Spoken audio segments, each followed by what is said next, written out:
السلام علیکم ورحمۃ اللہ تعالی وبرکاتہ۔ نحمده ونصلی ونسلم علی رسولہ الکریم، اما بعد فاعوذ باللہ من الشیطان الرجیم، بسم اللہ الرحمن الرحیم۔ ان اللہ وملائکتہ یصلون علی النبی یا ایہا الذین آمنوا صلوا علیہ وسلموا تسلیما۔ اللہم صل علی سیدنا ومولانا محمد معدن الجود والکرم وآلہ الکرام وابنہ الکریم وبارک وسلم صلاة وسلاما علیک یا رسول اللہ صلی اللہ تعالی علیہ وسلم۔ عزیزان ملت اسلامیہ، مالکی یوم الدین کی تفسیر جاری ہے، اور اس کا مطلب ہوتا ہے روز جزا کا مالک، یعنی قیامت کے دن کا مالک، بدلے کے دن کا مالک، یعنی جس دن انسانوں کو، لوگوں کو ان کے اعمال کا بدلہ دیا جائے گا۔ اچھے برے اعمال کا حساب و کتاب ہوگا، اور اچھوں کو اچھا بدلہ ملے گا اور بروں کو برا بدلہ ملے گا۔ تو وہ قیامت کا دن ہے۔ اب سوال یہاں پر یہ پیدا ہوتا ہے کہ اللہ تبارک و تعالیٰ تو ساری چیزوں کا مالک ہے، ہر چیز کا مالک ہے، پوری کائنات کا مالک ہے، ساری مخلوقات کا وہی مالک ہے، تو یہاں پر صرف قیامت کے دن کا مالک کیوں کہا جا رہا ہے؟ یہ کہا جانا چاہیے تھا کہ ہر چیز کا مالک ہے۔ تو صرف یہ ملکیت کی نسبت، مالک ہونے کی نسبت، یہ صرف قیامت کے دن کی طرف کیوں کی جا رہی ہے؟ روز جزا کی طرف، بدلے کے دن کی طرف کیوں کی جا رہی ہے؟ تو اس میں بھی راز ہے اور اس میں بھی حکمت ہے کہ ایسا اللہ تبارک و تعالیٰ نے کیوں ارشاد فرمایا۔ اسی کے بارے میں کہتے ہیں کہ اللہ تبارک و تعالیٰ ہمیشہ تک ہر چیز کا مالک ہے، پھر اپنے کو بالخصوص قیامت کا مالک فرمانا یہ چند وجہوں سے، یعنی اللہ تبارک و تعالیٰ نے یہاں پر مالک ہونے کی نسبت یہ صرف قیامت کے دن کی طرف کیوں کی ہے، اس کی چند وجہیں ہیں۔ پہلی وجہ یہ ہے کہ جب مالک کی عظمت دکھانی منظور ہوتی ہے، جب ہم مالک کی عظمت اور اس کی شان دکھانا چاہتے ہیں تو اس کی ملکیت کو کسی بڑے مملوک کی طرف نسبت کی جاتی ہے، یعنی اس کی ملکیت میں بہت ساری چیزیں ہوتی ہیں، لیکن جو اس کی ملکیت میں چیزیں ہیں ان میں جو بڑی چیز ہوتی ہے اس کی عظمت، مالک کی عظمت کو بتانے کے لیے وہ بڑی چیز کا تذکرہ کیا جاتا ہے، چھوٹی چیز کا تذکرہ نہیں کیا جاتا۔ جیسے میں آپ کو سمجھاؤں کہ بادشاہ کی سلطنت بہت سے ملکوں، شہروں، قصبوں اور گاؤں پر ہوتی، یعنی بادشاہ کی حکومت، بادشاہ حاکم ہوتا ہے، ملکوں کا بھی حاکم ہے، شہروں کا بھی، قصبوں کا اور گاؤں کا بھی ہوتا ہے، لیکن جب اس کی عظمت ظاہر کرتے ہیں تو کہتے ہیں ہندوستان کا بادشاہ، حالانکہ دوسرے ملکوں میں بھی ہوگی اس کی حکومت، نیپال میں بھی اس کی حکومت، میں مثال کے طور پر نیپال میں بھی اس کی حکومت، لیکن نیپال چھوٹا سا ملک ہے، اس لیے کیا کہا جاتا ہے؟ شاہ ہندوستان، ہندوستان کا بادشاہ۔ یہ کیوں؟ کیونکہ ہم اس کی عظمت بتانا چاہ رہے ہیں کہ وہ بادشاہ کیسا شان والا ہے۔ یا یوں کہتے ہیں کہ دہلی کا بادشاہ، جبکہ دوسرے شہروں پر بھی اس کی حکومت ہے، لیکن کیا کہتے ہیں؟ دہلی کا بادشاہ۔ تو اس کا منشا اور مقصد یہ نہیں کہ اور چیزوں کا وہ مالک نہیں ہے، بلکہ وہ دوسرے شہروں کا بھی مالک اور دوسرے ملکوں پر بھی بسا اوقات اس کی حکومت ہوتی ہے، تو مالک تو ہے، لیکن اس طرح کہنے میں اس کی بھی اور چیز کی عظمت بھی ظاہر ہو جاتی ہے، یعنی اس کی بادشاہ کی عظمت بھی ظاہر ہو رہی ہے اور جس چیز کی طرف نسبت کی جا رہی ہے اس کی بھی عظمت ظاہر ہو رہی ہے۔ جیسے بھی آپ نے دہلی کا بادشاہ کہہ دیا تو اس سے بادشاہ کی بھی عظمت کہ اوہ دہلی اتنا بڑا شہر، ہندوستان کی راجدھانی ہے، تو اس کا بادشاہ، اور پھر اس سے دہلی کی عظمت بھی تو ظاہر ہو رہی ہے کہ بادشاہ کی نسبت کرنے کے لیے، اس کی حکومت کی نسبت کرنے کے لیے کسی دوسرے شہر کا انتخاب نہیں کیا بلکہ دہلی کا انتخاب کیا، تو اس سے ہمیں دہلی کی بھی عظمت سمجھ میں آ رہی کہ دہلی بھی بڑا شان والا شہر ہے اور وہ بھی بڑا عظمت والا شہر ہے، تو یہ دونوں چیزوں کی عظمت سمجھ میں آ رہی ہے۔ تو یہاں پر اسی اعتبار سے غور کریں آپ، تو اللہ تبارک و تعالیٰ کی ملکیت کی نسبت، مالک ہونے کی نسبت قیامت کے دن کی طرف کی گئی، کیونکہ قیامت کا دن جو ہوگا وہ بہت ہی عظیم دن ہوگا، اس میں سارے اولین اور آخرین جمع ہوں گے، حضرت آدم سے لے کر قیامت تک جتنے بھی لوگ دنیا میں آئے، جتنی بھی دوسری مخلوقات بھی وہاں پہ جمع ہوں گے، تو سب اولین اور آخرین وہاں پر جاؤں، وہ کیسا دن ہوگا؟ ظاہر سی بات دنیا کے مقابلے میں بڑا عظیم ہے، وہ بڑا شان والا دن ہے، تو اس وجہ سے اس کی طرف نسبت کی گئی، دنیا کی طرف نسبت نہیں کی گئی یا کسی چھوٹی چیز کی طرف نسبت نہیں کی گئی، کیونکہ قیامت کا دن کتنا ہولناک ہوگا. تو اس لیے، اور اس سے ہمیں قیامت کے دن کی بھی عظمت پتہ چل رہی ہے کہ اللہ تبارک و تعالیٰ نے کسی دوسری چیز کی طرف اپنے مالک ہونے کی نسبت نہیں کی، بلکہ قیامت کے دن کی طرف، اس کے مالک ہونے کی طرف اللہ تبارک و تعالیٰ نے اپنی ملکیت کی نسبت کی ہے. اور اللہ تبارک و تعالیٰ نے یہاں فرمایا مالک یوم الدین، روز جزا کا مالک. تو اب اس کا یہ مطلب ہرگز نہیں ہے کہ اللہ تبارک و تعالیٰ صرف روز جزا کا مالک ہے، صرف قیامت کا مالک ہے، دوسری چیزوں کا مالک نہیں ہے. اس سے ایسا لازم نہیں آتا.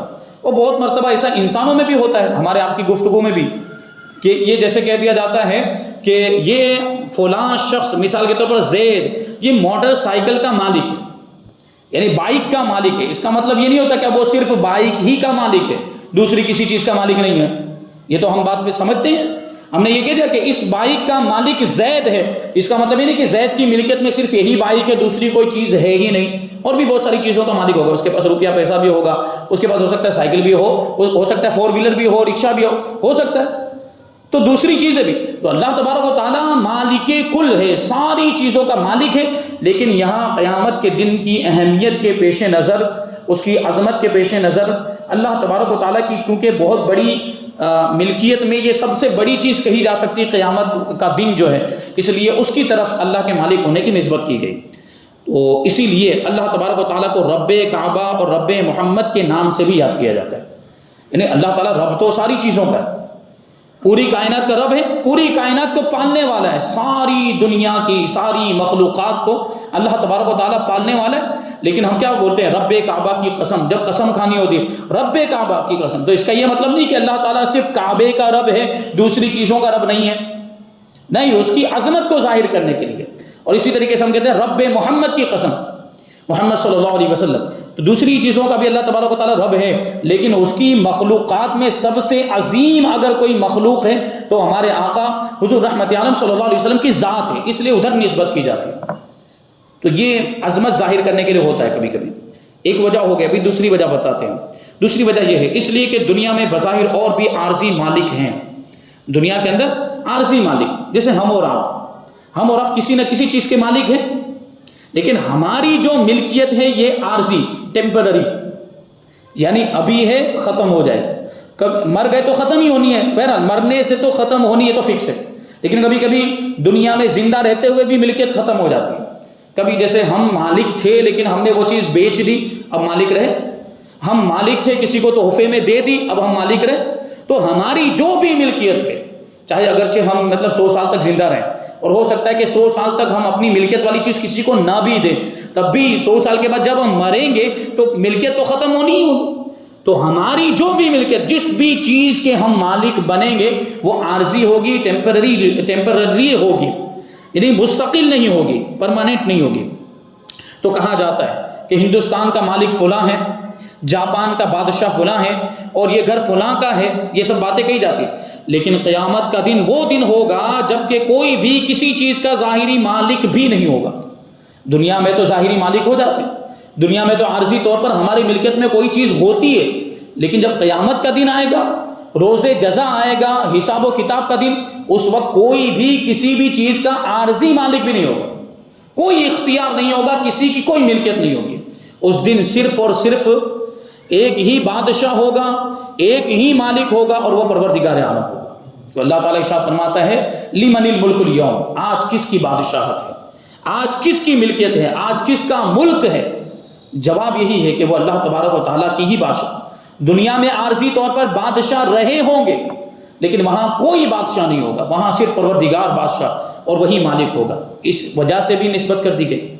اس وقت کوئی اس سوال کا جواب دینے والا بھی نہیں ہوگا، تو خود ہی جواب میں ارشاد فرمائے گا للہ الواحد القہار، کہ آج بادشاہت کس کے لیے ہے؟ تو اللہ تعالیٰ ہی ارشاد فرمائے گا کہ اس پروردگار کے لیے جو اکیلا ہے اور قہار ہے، قہر فرمانے والا ہے، یعنی نافرمانوں کو سزا دینے والا ہے.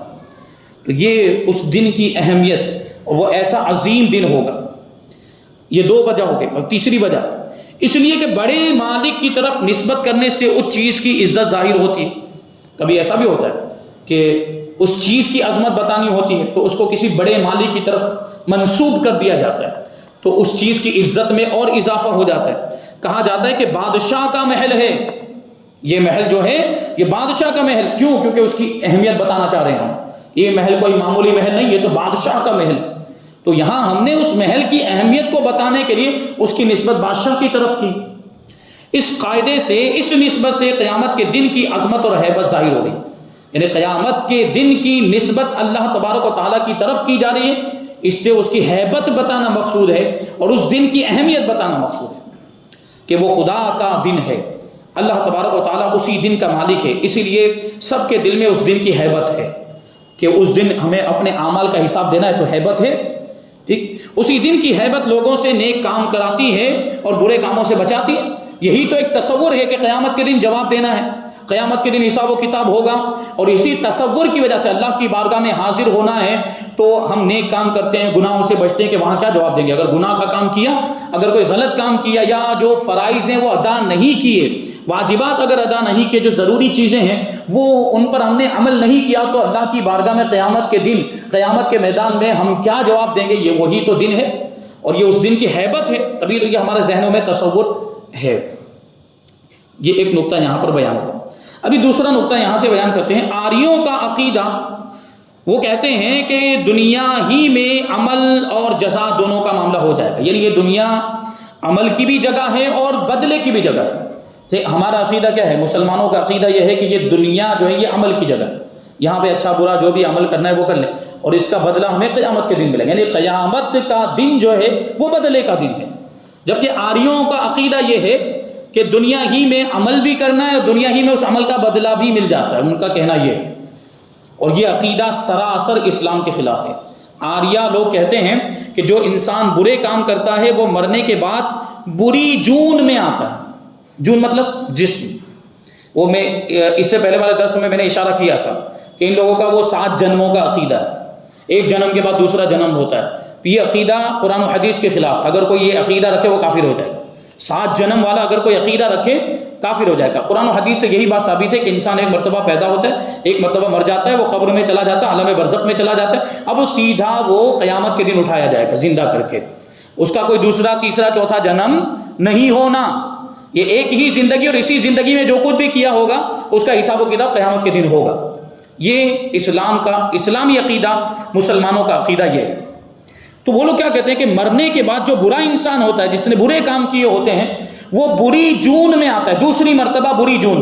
بری جون مطلب جسم قالب، یعنی پہلے جنم میں ان کے عقیدے کے مطابق پہلے جنم میں اگر کسی انسان نے برے کام کیے ہوں گے، غلط کام کیے ہوں گے، تو جب اس کا دوسرا جنم ہوتا ہے تو وہ برے جسم میں آتا ہے۔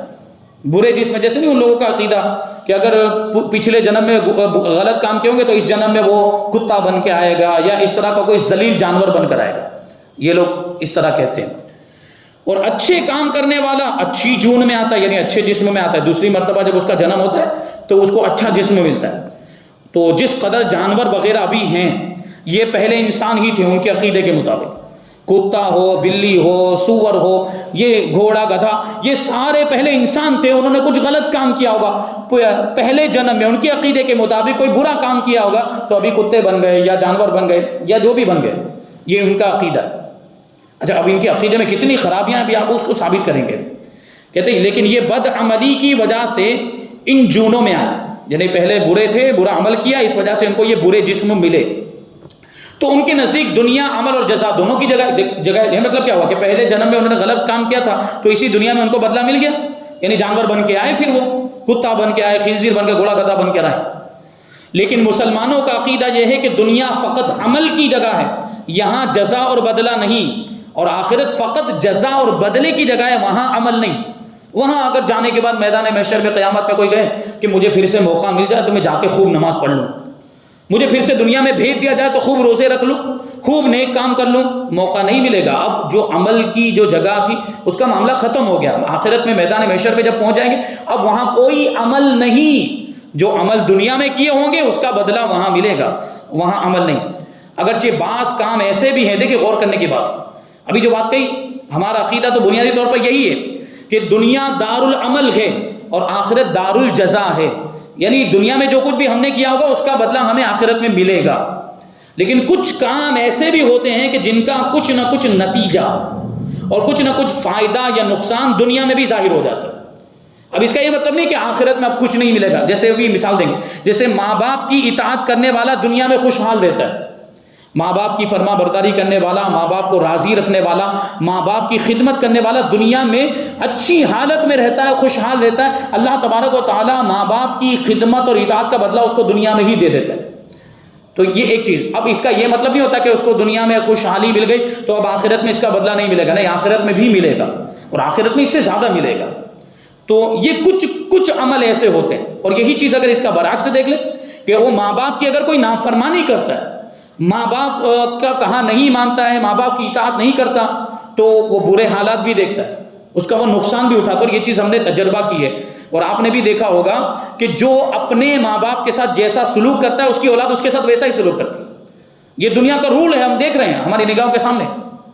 تو یہ بات ہے.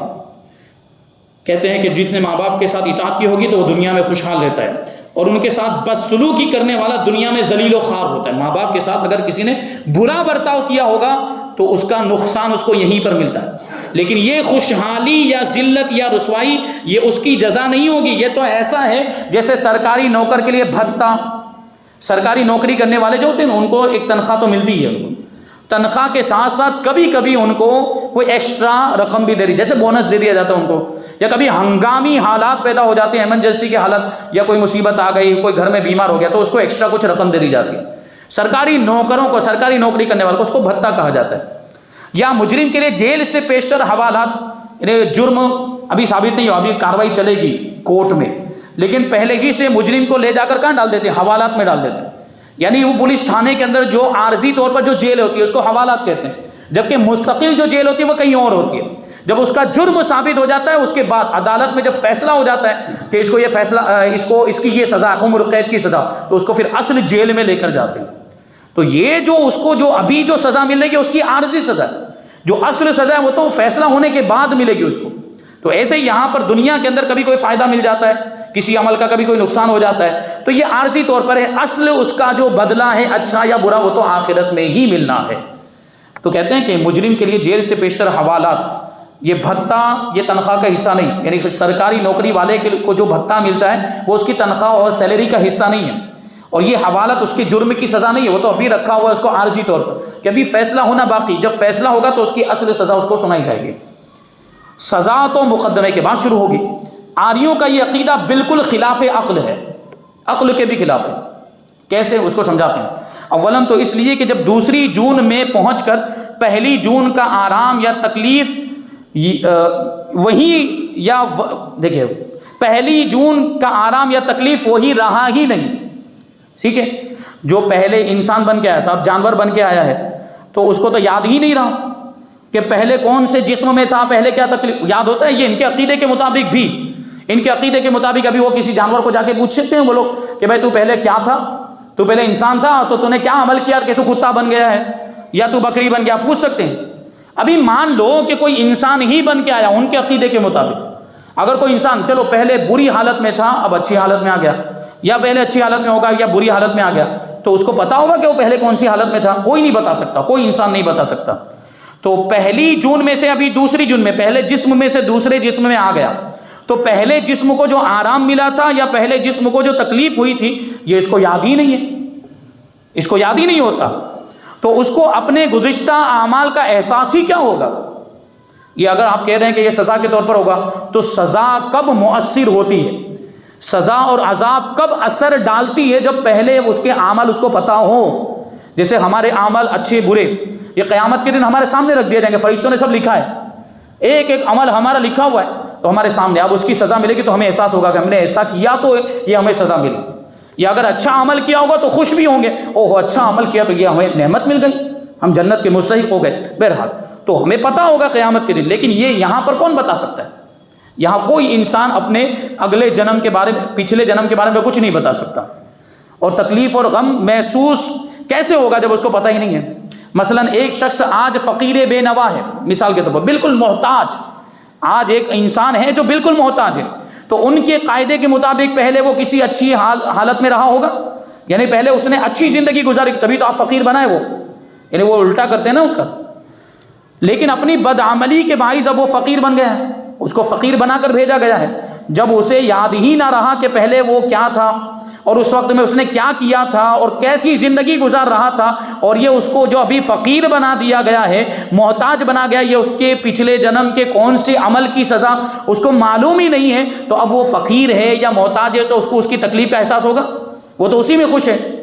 اسی میں خوش ہے کا مطلب کیا ہے کہ وہ یہی سوچ رہا ہے کہ یہی میری زندگی ہے، اس کو تو پچھلی زندگی کے بارے میں کچھ پتہ ہی نہیں ہے، تو وہ اپنی فقیری میں ہی خوش اور مست رہتا ہے۔ تو یہ عقیدہ ان کا عقل کی روشنی میں بھی اگر آپ دیکھیں تو غلط ثابت ہو جاتا ہے۔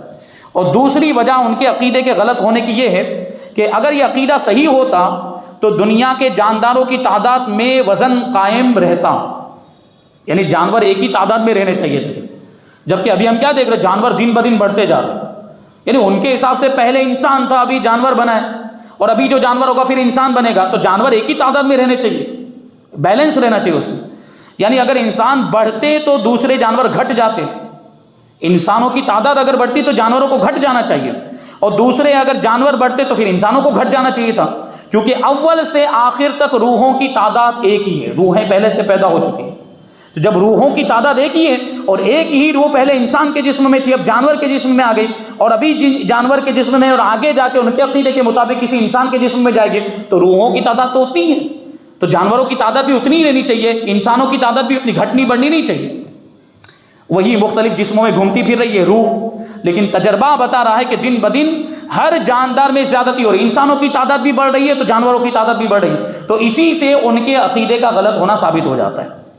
اچھا، ابھی تیسری ایک وجہ، یہ بہت پیارا واقعہ ہے، دیکھیے یہ حضرت علامہ صدر الافاضل کا واقعہ جو مناظرہ ہوا ایک ہندو کے ساتھ، فرماتے ہیں کہ ایک بار حضرت صدر الافاضل مولانا محمد نعیم الدین مراد آبادی جو اعلیٰ حضرت رضی اللہ تعالیٰ عنہ کے خلیفہ ہیں، ان کا مناظرہ رام چندر دہلوی سے ہوا، ہندو۔ حضرت نے دریافت کیا کہ مہاشہ جی، کوئی دنیا میں ایسا بھی گزرا ہے کہ جس نے کوئی گناہ نہ کیا ہو، ان کے عقیدے پر اعتراض کرتے ہوئے۔